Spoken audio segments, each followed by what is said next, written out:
Rwanda n'u Burundi ni ibihugu bibanyi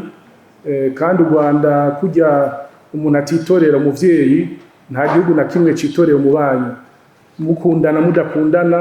muguma mubana muhendahenda hari igihe bigenda nabi n'igihe bigenda neza nama nabivuze kenshi yo mubaje ikibazo k'imigenderanire hagati y'u Burundi n'u Rwanda ndabigereranya n'ihindagurika ry'ibihe hari igihe hagwa akazuba hagwa akavura keza n'igihe hakizuba murumva rero yuko nyimbubo bimeze nabi ntawuzi ko mu myaka iri imbere zo bimeze nabi mugace umumenya nuko twebwe ku ruhande rwacu biroroshe nta kindi dusaba dukunda kubana n'ababanyi neza tubasaba yuko bodushikiriza wa mugwi washatse guhiga ubutegetsi mu 2015 ujya mugwi babaduhaye murumva yuko ikibazo cyo bakivuye mu nzira kubona rero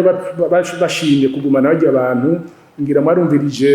ikiganiro nyene icubahiro mukuru gucacu ciza cy'u Burundi yashikirije abaserukizi b'ibihugu igihe ari karabipfuriza umwaka mushasha kuwa gatanu niho mwari muri ico kibazo yakivuze ko byinshi cyane urumva rero yuko kuva kuwa gatanu bishika uno munsi atagishasha kindi kiraboneka kubijanye n'intambara ikiraba hakurya mu gihugu kibanyi ca Kongo murazi ko igihugu cacu dushira amahoro imbere muri vyose umubando mwiza hagati y'ibihugu kandi dushira imbere kubahiriza ingingo ngenderwako zishira hamwe mpuzamakungu ONU kutavogera ibindi bihugu kutavogera imipaka y'ibindi bihugu kubaha ibindi bihugu tukubahana niko twebwe dukora mu shikiranganje cy'imigenderanire n'andi makungu iyo rero mubonye igihugu kinaka gifashe abasirikare n'ibigwanisho kikajabuka kikarengana imipaka kikagenda mu kindi gihugu mubone numva ko ico gihugu kindi bakivogerera ivyo rero twebwe ntitubishigikiye dushigikiye yuko atabihugu bivogera ibindi utoshobora kujabuka mu kindi gihugu ufise ibigwanisho kuko iyo ufise ibigwanisho kenshi n'abene gihugu barahagwa dusaba rero nk'uko ibihugu vyinshi muri ka kanama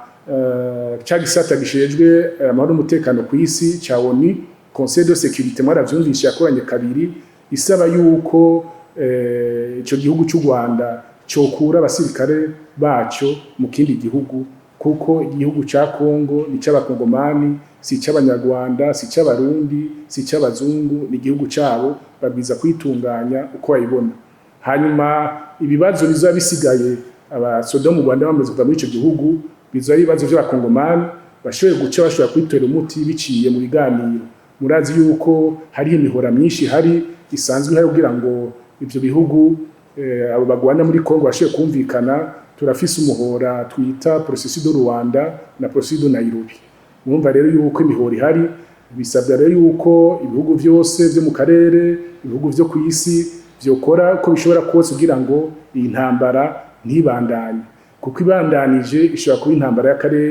intambara y'akarere nayo ihitana abantu mu karere nitwifuza yuko hoba ubwicanyi bwabaye mu myaka yahera mu karere iwacu twifuza yuko iyo ntambara ihagarara vuba kugira kwica kw'abene gihugu bo mu karere kugabanuke kandi tukibaza yuko amakungu azokora uko ashoboye kugira ngo intambara ntibe intambara yo mu karere kuko umuntu amenya ingene intambara itangura ntamenya ingene ihera ntamenya n'inkurikizi yayo akitangura nibaza rero yuko guheza intambara yo mu karere ari ku neza y'abene gihugu mu karere bose haba abarimwo bayiteye n'abatayiteye bose bayifise mu nyungu amahoro niyo dukeneye kugira ngo bitugume tuja mu bintu byo kurwana aho gukora ibikorwa by'iterambere kugira ngo abene gihugu bisununure mu buzima bwabo bwa misi yose